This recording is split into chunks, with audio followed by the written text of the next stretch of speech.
In a quaint European village nestled between rolling hills and meandering streams, there stood a peak known as Bellevue Hill. The villagers revered it not just for its height but for the breathtaking panorama it offered. On a clear day, one could see beyond the village rooftops to sprawling vineyards, ancient stone bridges, and the distant spires of a castle perched on another hill. To many, Bellevue Hill was a cherished place, a destination for picnics, proposals, and quiet reflection. But to Lila, it was a looming challenge, a silent reminder of her deepest fear: heights. She would watch from her family's cottage garden as travelers and villagers ascended the winding trails with laughter and confidence.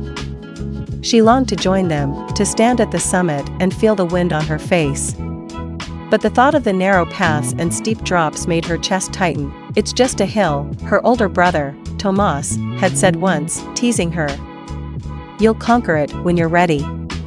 But Lila wasn't sure she ever would be. Her days were spent tending the garden that sprawled behind their ivy-clad cottage, a task she found both grounding and fulfilling.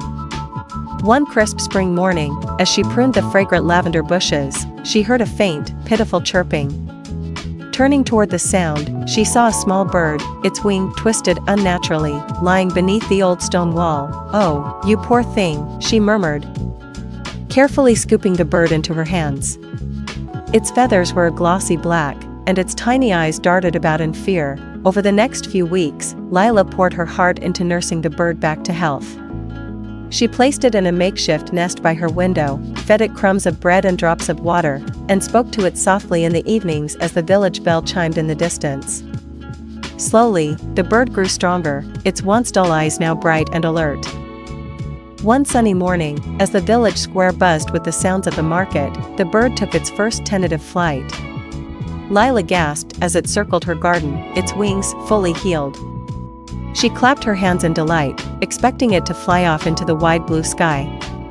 But instead, the bird landed on the garden wall, turned its head toward her, and chirped loudly. "What is it?" she asked, tilting her head as if trying to understand. The bird flew a short distance toward Bellevue Hill, then back to her. It repeated this twice more, its movements insistent. "You want me to follow you?" Lila asked, her voice trembling. The thought sent a shiver through her.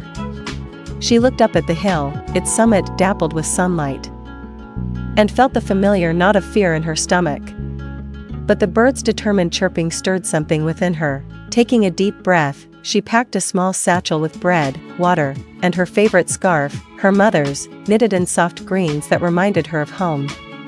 She set off toward the hill, her heart pounding with each step. The first part of the path was easy, winding through gentle slopes dotted with wildflowers. Lila passed shepherds with their flocks and children chasing butterflies.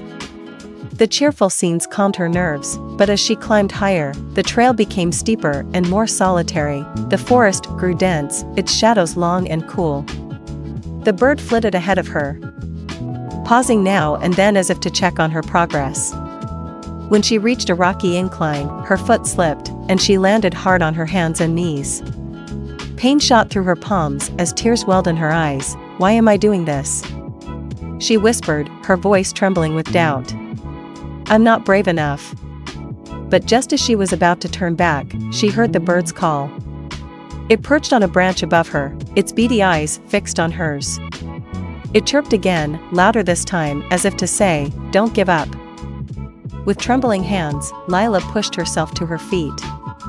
"If you could heal and fly again," she said softly, "I can climb this hill." Step by step, she pressed on.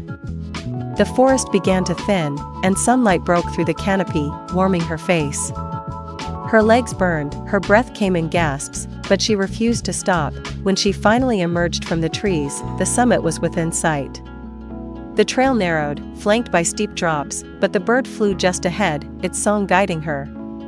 Lila clenched her fists, her heart pounding with fear, and took the final steps. At last, she stood at the top of Bellevue Hill. The view stole her breath.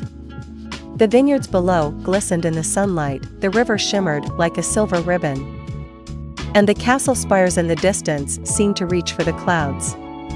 She felt a profound sense of triumph, a warmth that spread from her chest to her fingertips. The bird landed on her shoulder, its weight light but grounding.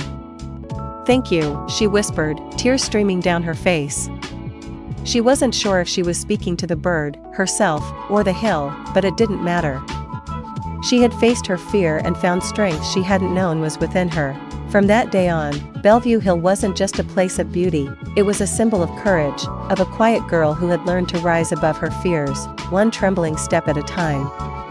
And every time the bird's song echoed across the village, the people smiled, knowing it carried a story of hope and resilience. From the story, we learn that courage is not the absence of fear, but the strength to face it, step by step.